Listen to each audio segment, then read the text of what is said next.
Em seus quase 40 anos de carreira, Junji Ito criou algumas das melhores e mais icônicas histórias de terror no meio dos mangás, tornando-se uma referência mundial nesse nicho e sendo considerado uma das grandes mentes criativas do gênero em atividade no presente. E no vídeo de hoje eu decidi fazer algo bastante até mesmo presunçoso da minha parte. No vídeo de hoje eu decidi pegar 5 dessas histórias, 5 dessas incontáveis histórias que o mestre do terror japonês criou e fazer um top 5 das melhores histórias do Junji Ito, pelo menos na minha opinião. E isso tudo depois da vinheta.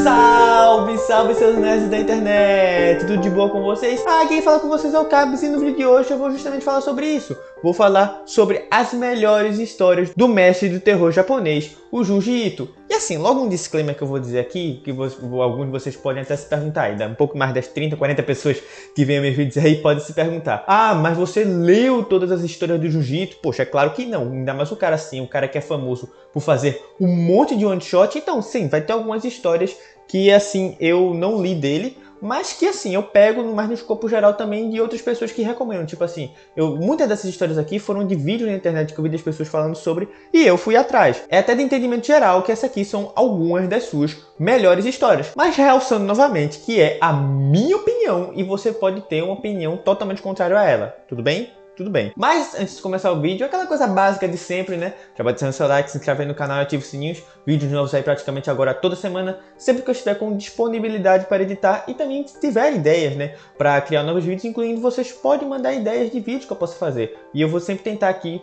mesclar com os horários nisso aqui que eu tenho para fazer. Mas chega de enrolação, chega de manigagem e vamos logo falar sobre as 5 melhores histórias do Junji Ito, pelo menos na minha opinião, e de várias outras pessoas.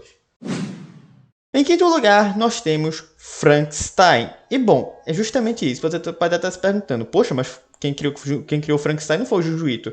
Pois é, isso aqui é uma releitura da história clássica criada por Mary Shelley, o clássico assim, de terror / ficção científica, que o Junji Ito decidiu dar uma repaginada em seu formato, no formato de mangá. Mas para quem não sabe a história, segue aqui uma sinopse bem básica dela. A história acompanha os experimentos do Dr. Victor Frankenstein, que cria um monstro usando como base os cadáveres de várias outras pessoas. E bom, esse aqui nós estamos falando assim de um monstro super clássico do cinema, da literatura, se não me engano é um dos primeiros monstros assim, eu não sei se o Drácula do Bram Stoker veio antes ou depois do Frankenstein, mas esse assim é considerado, junto com o próprio Drácula, um dos monstros mais icônicos aí de toda a literatura mundial. E bom, quando um Junji Ito pega uma obra dessa que já é tão icônica e transforma no seu traço, no seu estilo de narrativa, assim, a coisa não poderia ser diferente a não ser uma grande obra-prima. Para vocês terem uma noção, esse one shot, né? Essa história do Frankenstein do Junji Ito é um one shot bem grandinho, tem aproximadamente umas 200, quase 300 páginas, e ele ganhou em 2019 o prêmio Eisner, que é considerado, entre aspas, o Oscar dos quadrinhos na categoria de melhor adaptação para outra mídia. E essa história aqui, ela se caracteriza assim como uma coisa bem única do Junji Ito, porque o traço dela é muito diferente de outras histórias que ele tem, pelo menos de suas histórias mais famosas. É um traço mais escuro, é um traço que os personagens aparentam estarem um pouco mais sujos. Quando você dá uma olhada na criatura do Frankenstein ali, né, que para quem não sabe também o nome de Frankenstein é o doutor e não a criatura, né, é o monstro de Frankenstein.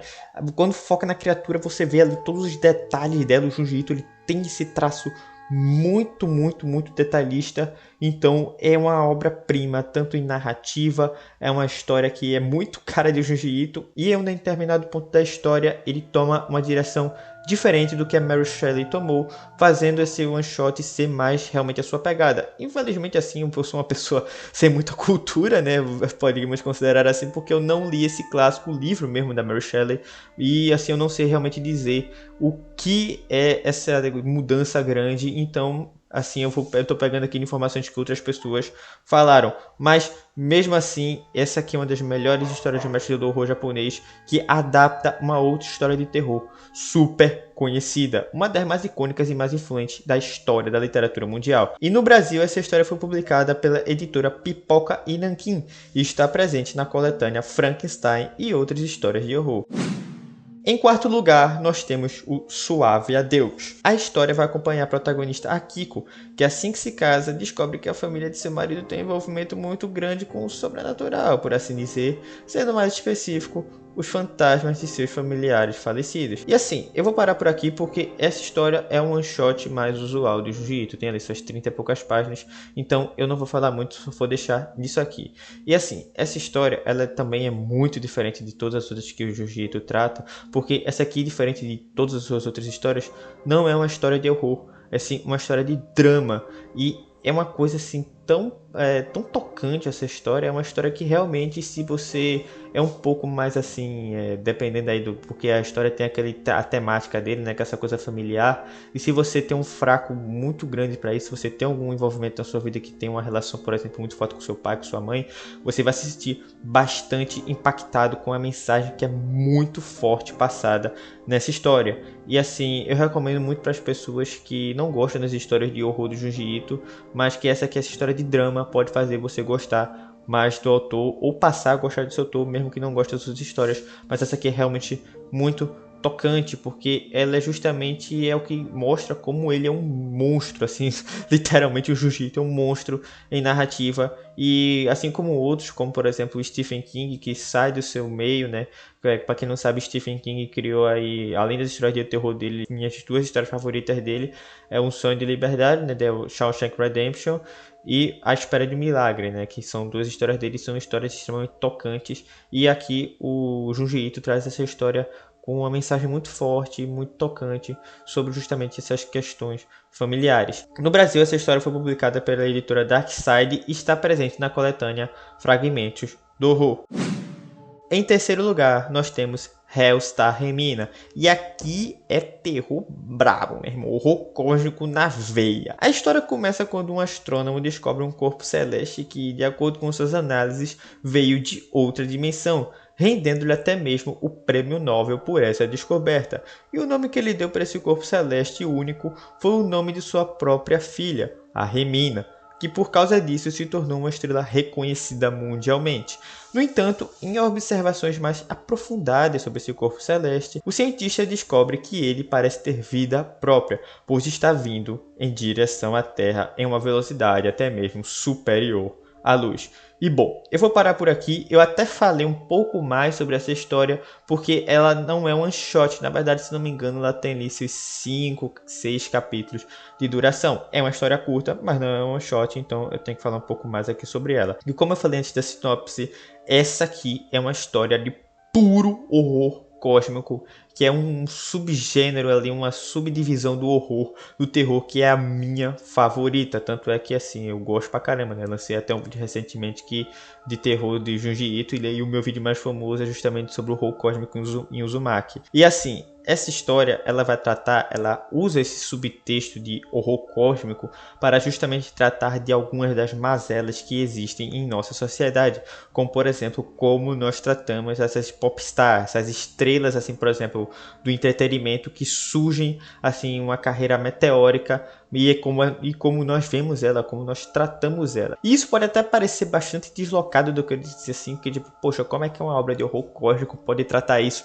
Mas o Jiu-Jitsu consegue tratar isso de uma maneira assim única, porque o cara é simplesmente um gênio da narrativa. Essa é uma história que, como eu falei, horror cósmico, quem sabe como são as histórias de horror cósmico sabe que elas não terminam de uma forma muito legal, por assim dizer. E o final dela é justamente, cara, é muito interessante o final dela. E ele também é uma das coisas que faz essa história ser tão icônica. E infelizmente a história ainda não foi publicada oficialmente no Brasil, mas sei lá, né, a Pipoca Nanquim agora vai publicar um monte de história do Jiu-Jitsu, vai que essa história aí sair no meio dessas aí também. Olha aí, Pipoca Nanquim, ideia pra vocês, hein? Em segundo lugar, nós temos o Enigma da Fenda de Migara. Depois de um terremoto próximo do Monte Amigara, uma fenda abriu na região. revelando algo que estava enterrado há centenas de milhares de anos. Nessa fenda foram descobertas uma série de fraturas na rocha, e todas elas tinham o formato de figuras humanas perfeitas, que adentravam muito fundo no Monte Amigara. E bom, essa história aqui eu não vou focar muito porque eu acabei de fazer um vídeo de mais de 20 minutos falando justamente sobre essa história, provavelmente ele vai estar aí nos cards passando, mas eu posso dizer aqui de algumas pinceladinhas, como por exemplo dizer que essa história ela foca muito mais no horror psicológico, ela não foca no sobrenatural em si, ela tem pitadas assim de sobrenatural, mas realmente não vai muito a fundo nisso. E também uma das suas histórias favoritas, porque o próprio Jujutsu já deu algumas entrevistas dizendo que essa sim é uma das suas histórias favoritas. E bom, é uma história única dele justamente por esse fato de que ele foca muito mais na paranoia, assim, naquela coisa dos personagens em relação a essas fendas que vai revelar também no final. E o final é uma coisa que realmente, essa é uma das únicas histórias de horror que eu li, assim, tanto em livro quanto em mangá e assim, qualquer outra coisa que é lei, não só uma coisa audiovisual, que realmente me aterrorizou. Eu fiquei com medo pra caramba depois que eu terminei essa história. No Brasil, essa história foi publicada pela editora Devir e veio como um one-shot extra na história serializada Gyo. E em primeiro lugar, claro, temos que falar dela, estamos falando de Uzumaki. Na história vamos ver os eventos bizarros que acontecem na cidade costeira de Kuruzu, e todos eles envolvem um elemento em comum: as espirais. Bom, e essa aqui eu considero a história suprema do Junji Ito, porque sabe todas essas outras histórias que eu falei? Então, nessa história aqui ele consegue juntar tudo isso em uma só. E assim, é uma história mais longa dele, se não me engano ela tem 18 a 17 capítulos, e ele faz várias coisas, porque o Junji Ito ele consegue fazer coisas como, por exemplo, pegar o subtexto de problemas assim, da sociedade, principalmente da sociedade japonesa, e colocar nessas histórias assim, de uma maneira única, e que não é uma coisa tão escrachada, como não é uma coisa assim tão clichê, ele consegue tratar de uma maneira única. E outra que assim, a gente tá falando de um terror que envolve espirais. O cara tem que ter uma criatividade assim genial de como ele vai conseguir fazer um terror voltado envolvendo espirais, né? Assim, é uma coisa extremamente única, é algo que eu simplesmente um nível de criatividade desse eu não vejo em muitos outros autores. Como é que o cara consegue fazer um terror que envolve espirais? E assim, e como é que isso dá certo? E essa história, ela tem como uma base muito forte o horror cósmico, que assim também está muito presente em várias outras histórias do Jujutsu, e quase todas elas está presente, principalmente lá no final que acontece. E eu acho que o único defeito dessa história, se você pode considerar um defeito assim, é que ela é bastante episódica, principalmente na primeira metade, mas que depois vira uma coisa mais contínua, vira como se fosse uma trama única. E no Brasil, essa história foi publicada pela editora Devir, só que infelizmente hoje em dia ela necessita de uma reimpressão.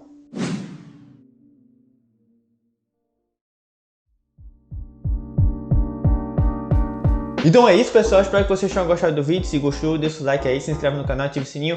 Vídeos novos aí praticamente toda semana agora. Eu vou tentar fazer aí 3 vídeos na semana, sempre trazendo algumas coisinhas. Claro que não vai ser aquela edição meio doida que tava tendo nesses últimos vídeos aí, mas eu vou tentar trazer mais vídeos aí e tudo mais. Mas então, galera, valeu por ter chegado até o final do vídeo e até o próximo vídeo. Valeu, falou e fui!